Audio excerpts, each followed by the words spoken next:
በዛሬ ቪዲዮአችን መንፈሳዊ ነገራችን ላለማደጉ ምክንያት ስራ ስለምንሰራ ነው፣ ቢዚ ስለሆንኩ ነው። የሜሬጅ ሲዝኗን እንዴት አርግቼ ነው ማሳልፈው? የስራ ሲዝኗን እንዴት አርግቼ ነው ማሳልፈው? እንዴት አርግቼ ነው መጥላት? ክፉ ናቸው ማለት ለየቀኑ ክፉ ነገሮች ተመድበዋል። ለውጥ የማይፈልጉ ሰዎች፣ ሳክሪፋይስ መክፈል የማይፈልጉ ሰዎች ናቸው። ሰላም፣ እንዴት ናችሁ? የተወደዳችሁ የፓወር ኦፍ ጎስፐል የዩቲዩብ ቻናል ቤተሰቦች፣ ዛሬ በጣም ህይወታችንን የሚባርክ በጣም ህይወታችን ላይ ተጽዕኖ መፍጠር የሚችል ትምህርት ነው ማስተምራችሁ። ቀኖች ላይ የሚላኩ ክፉ መናፍስቶችን እንዴት መቆጣጠር እንደምንችል ነው ዛሬ ማወራችሁ።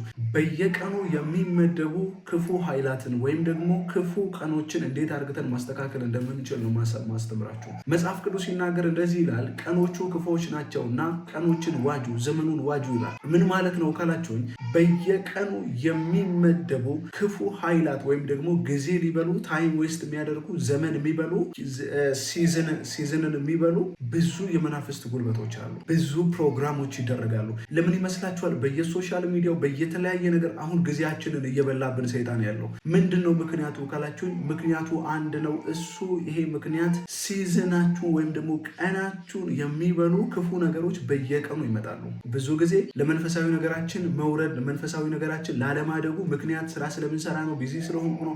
ቢዚ ያልሆንም ቀኖቻችን ከፍትነን ቤት ተኝተን እንውላለን፣ የሆነ ነገር እናደርጋለን፣ ግን ምንም አይነት ለውጥ ህይወታችን ላይ አላመጣንም። ስፒሪቹዋሊ ኖሌጅ ምንም አይነት እውቀት፣ ፋይናንሻሊ ለውጥ አላመጣንም።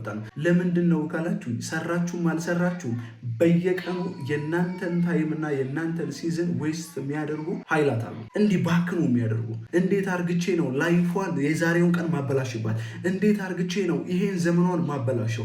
እንዴት አርግቼ ነው የአገልግሎት ታይሟን ማሳልፈው? ገባችሁ? አገልግሎት ማገልገል በነበረባት ጊዜ፣ መውለድ በነበረባት ጊዜ። ለዚህ ነው መጽሐፍ ቅዱስ ሲናገር ሴቶች የመውለጃቸው ጊዜ ደርሷል፣ ግን ደግሞ የመውለጃ ኃይል የላቸውም ይላል።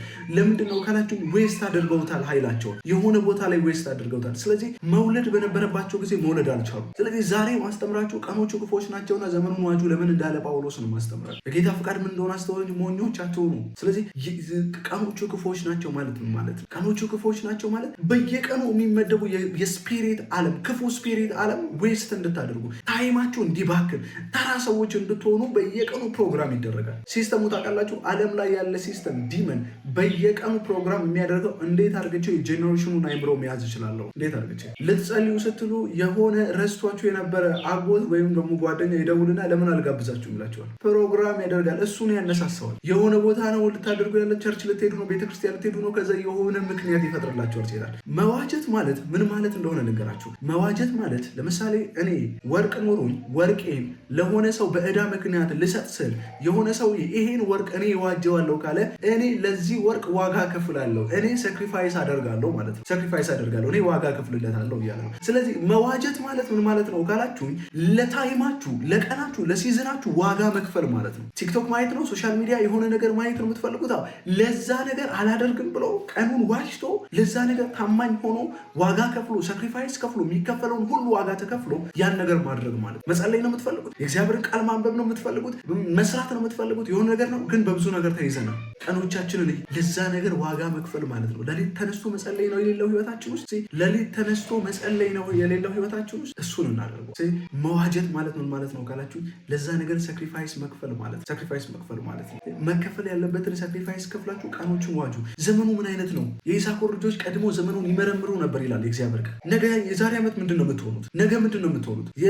የዛሬውን ምንድን ነው ፕሮግራማችሁ? አያችሁ፣ ፕሮግራማችሁን ዲመን ልክ ማሰብ ስትጀምሩ ለዛ ፕሮግራም ለማበላሸት ፕሮግራም ማድረግ ይጀምራል። እንዲህ ያደርጋለሁ ስትሉ ለዛ እንዳይሆኑ ክፉ ነገሮችን ማዘጋጀት ይጀምራል። ስለዚህ ለዛ ነገር ሳክሪፋይስ መክፈል ግዴታ ነው። ለውጥ የማይፈልጉ ሰዎች ምን አይነት ሰዎች ናቸው ካላችሁ፣ ለውጥ የማይፈልጉ ሰዎች ሳክሪፋይስ መክፈል የማይፈልጉ ሰዎች ናቸው። ምንም ዋጋ መክፈል አይፈልጉም። ምንም አይነት ተራራ መውጣት አይፈልጉም። ምንም አይነት ሸለቆ መውረድ አይፈልጉም። ግን ለውጥ ማምጣት ይፈልጋሉ ህይወታቸው ላይ። ለዘመናችሁ መዋጀት ካልቻላችሁ፣ እግዚአብሔር የሰጣችሁን ቀን፣ እግዚአብሔር የሰጣችሁን ታይም በሳክሪፋይስ መዋጀት ካልፈለጋችሁ፣ እንቅልፍ የሚባል ነገር ዘመናችሁን ይበሏል። ሶሻል ሚዲያ የሚባል ነገር ዘመናችሁን ይበሏል። ከዚ የሆነ ሰዓት ሲዝን ካለፈ በኋላ ወይ ትላላችሁ፣ እንዲህ አድርጌ ቢሆን ነበር ትላላችሁ። ምናልባት ብዙ ጊዜ እላለሁ፣ የኮቪድ ታይም ብዙዎቻችን አይታችኋል። ቤት ነው የተቀመጥነው፣ ምንም አይነት ነገር ምናደርገው የለንም። ብዙ ነገሮችን ራሳችንን ማሳደግ እንችል ነበረ። ታይም ነበረን ወደ 7 ወር አካባቢ። እነዛን 7 ወራት ግን ምንም አልተጠቀምንባቸውም። ካለፉ በኋላ ነው የጸጸት። ያን የኮቪድ ታይም ተጠቅሜ ቢሆን ነበር ነው ያልነው። ስለዚህ እያንዳንዱ የሚሰጣችሁን ጊዜ ተጠቀሙት። ቀኖቻችሁን ዋጁ።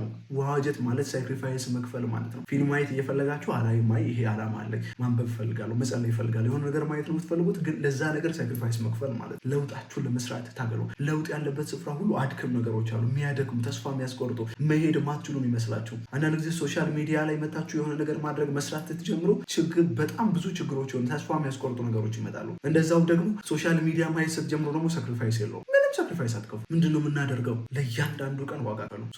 ሶሻል ሚዲያ ቁጭ ብሎ ማየት ከባድ አይደለም፣ ግን ቀኖችን መዋጀት ማለት ሳክሪፋይስ መክፈል ነው። ብዙዎቻችን ይሄ ቃል አይገባል። ስለዚህ ዛሬ ህይወታችሁን አድኑ፣ ሳክሪፋይስ ክፈሉ፣ ለለውጣችሁ ሳክሪፋይስ ክፈሉ። ትምህርታችሁ ላይ ልታጠኑ ስትሉ እንቅልፍ ይላችኋል። ደግሞ ቲክቶክ ስታዩ የሆነ ነገር ስታዩ ደግሞ ምንም እንቅልፍ የለውም። ለምንድን ነው ካላችሁ እግዚአብሔር እዛ ቦታ ላይ ብለሲንግ አስቀምጣላችሁ። ያን ብለሲንጋችሁን የሚያጥፉ ነገሮች ብዙ ናቸው፣ ይመጣሉ፣ ዙሪያችሁን ይከበዋል፣ ከዛ ነገር ላይ ያወጣል። ስለዚህ እዚህ ነገር ላይ በጣም በርትታችሁ ስሩ። እግዚአብሔር ከእናንተ ጋር ነው። ይሄን ቪዲዮ ላይክ፣ ሼር ማድረግ ሰብስክራይብ ማድረግ እንዳትረሱ። ለብዙ ሰው እንዲደርስ አድርጉት። ወዳችኋለሁ። አላዛር ነኝ። ተባረኩልኝ።